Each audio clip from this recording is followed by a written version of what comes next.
وزیر داخلہ خود ٹریفک کو کنٹرول کرنے کے لیے نکل پڑے اور ایک جاہل ڈرائیور آئے جسے اس وزیر سے بات کرنے کو کہا گیا اور وہ اپنی جیب سے 500 نکال کر اسے رشوت دے. جی تو اس صورتحال میں اس نے کیا کیا؟ یہ تو اس کا جرم دگنا دگنا ہو گیا. اگر اس نے ایسا نہ کیا ہوتا تو اس کے لیے بہتر ہوتا. کیا میں خدا کو رشوت دیتا ہوں؟ میں نے کوئی ناپاکی کی اور پھر کوئی ایسا کام کر کے خدا کو رشوت دیتا ہوں. کیا انسانی انصاف اسے قبول کر سکتا ہے کہ میں نے قتل کیا، پھر میں نے یتیم خانہ تعمیر کروا دیا؟ کیا یہ نیکی کا کام نہیں؟ کام تو اچھا ہے لیکن اس کا قتل سے کیا صحیح. تعلق ہے؟ کیا عدالت اسے قبول کرے گی کہ ایک شخص کو قتل معاف کر دے جس نے یتیم خانہ بنوایا ہے؟ نہیں، کیونکہ یہ بہت بڑا تو پھر جرم گناہوں ہے. کی معافی کیسے ہوگی؟ جی ہاں، گناہ صرف ایک ہی طرح سے معاف کیے جا سکتے ہیں جس طرح بائبل مقدس میں بتایا گیا ہے. بائبل میں لکھا ہے کہ بغیر خون بہائے معافی نہیں ہوتی. کیا بیلوں اور بکروں کا خون قابل معافی ہوگا؟ نہیں، کیونکہ ممکن نہیں ہے کہ بیلوں اور بکروں کا خون گناہوں کو دور کرے. تو کیا چاہتا ہے؟ سب سے پہلے بیل یا بکرا؟ وہ خود کو اپنی مرضی سے پیش نہیں کرتا، اور دوسری بات یہ ہے کہ وہ محدود ہے اور وہ لافانی انسان کے لیے کفارہ کیسے دے گا؟ جانور شکار کرنے اور ہلاک ہونے کے لیے پیدا ہوتے ہیں. ایک انسان کی قدر سب آدمیوں سے زیادہ ہے، اور ضرور ہے کہ وہ خود اپنی مرضی سے خود کو پیش کرے. اور صرف ایک واحد شخص موجود ہے جس کے اندر یہ سب خوبیاں موجود ہیں، اور وہ صرف اور صرف خدا کا بیٹا یسوع المسیح ہے، جس نے انسان کا روپ اختیار کیا، جس نے اپنی مرضی سے صلیب پر جان دی، جس نے ہم سے محبت رکھی. وہ باپ کا وفادار رہا، اسے جلال دیا، اسے خوش کیا. تو اس عظیم کام کی تحقیر کرتا ہے، تو اتنی بڑی نجات سے غافل رہ کر ہم کیوں کر بچ سکتے ہیں جس کا بیان پہلے خداوند کے وسیلے سے ہوا. گناہوں کی معافی کے معاملے میں علاج خدا کی طرف سے تھا. صحیح. کیونکہ انسان کے پاس اس کا کوئی علاج موجود نہیں ہے، کیونکہ انسان ہر طرح سے خرابی اور شر سے بھرا ہے، لہٰذا وہ خدا کو بھی انہی شریر اور خراب طریقوں سے خوش کرنا چاہتا ہے. صحیح. خدا نے مسیح کی صلیبی موت کے وسیلے سے اس کا انتظام کیا. اس نے اسے صلیب پر قربان کیا، اور اسی کام کی بنیاد پر جو مسیح کو قبول کرتا ہے، مسیح کی صلیبی موت کے وسیلے سے گناہوں کی معافی پاتا ہے، اور بغیر خون بہائے معافی نہیں ہوتی. خدا کی پاکیزگی کی صفت کے حوالے سے بات کی، پر ہم یہ بھی جانتے ہیں کہ خدا رحیم ہے. تو خدا کی رحمت ہی ہمارے گناہوں کی خطاؤں کی معافی کے واسطے کافی نہیں؟ ٹھیک جی ہے. بھائی. اس سے مجھے کچھ یاد آتا ہے جو میں نے بہت عرصہ پہلے دیکھ رکھا ہے. جب میں بیرون ملک میں تھا، میں نے فٹ پاتھ پر کتابوں کو لگے دیکھا ہے، اور تب سے مجھے کتابوں کو پڑھنے کا بہت شوق ہے. میں عنوانات دیکھنے لگا اور میری توجہ ایک عنوان پر پڑی اور میں مسکرا اٹھا. اس پر لکھا تھا کہ خدا کی رحمت اس کے انصاف سے پہلے ہے. یہ ایک کتاب کا عنوان تھا اور اس نے مجھے سوچنے پر مجبور کر دیا کہ عدل ایک پابندی ہے ہر زمانہ کے لیے، اور خدا کی رحمت اس کے عدل سے پہلے ہے. میں اس کو غیر شائستہ انداز میں کہنا چاہوں گا، لیکن اس سے بات واضح ہو جائے گی. یہ ایسا ہی ہے جیسا کہ ہم خدا کی صورت بناتے ہیں، جی.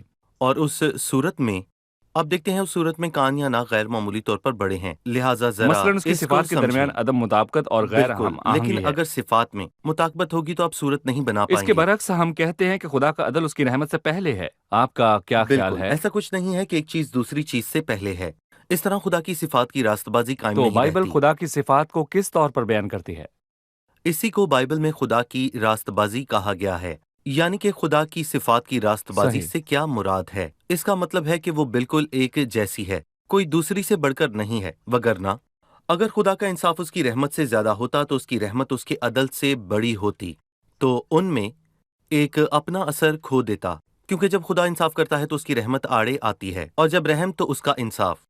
اور کیا ہم تاریخ میں خدا کی صفات کی راست بازی کے متعلق دیکھتے ہیں؟ خدا کی صفات کی راست بازی سے کیا مراد ہے؟ میں اس کی منظر کشی کرنا چاہوں گا کہ عدالت میں ایک استغاثہ اور جی. وکیل دفاع ہوتا ہے، اور غالباً وہ ایک دوسرے کے خلاف بولتے ہیں. صحیح.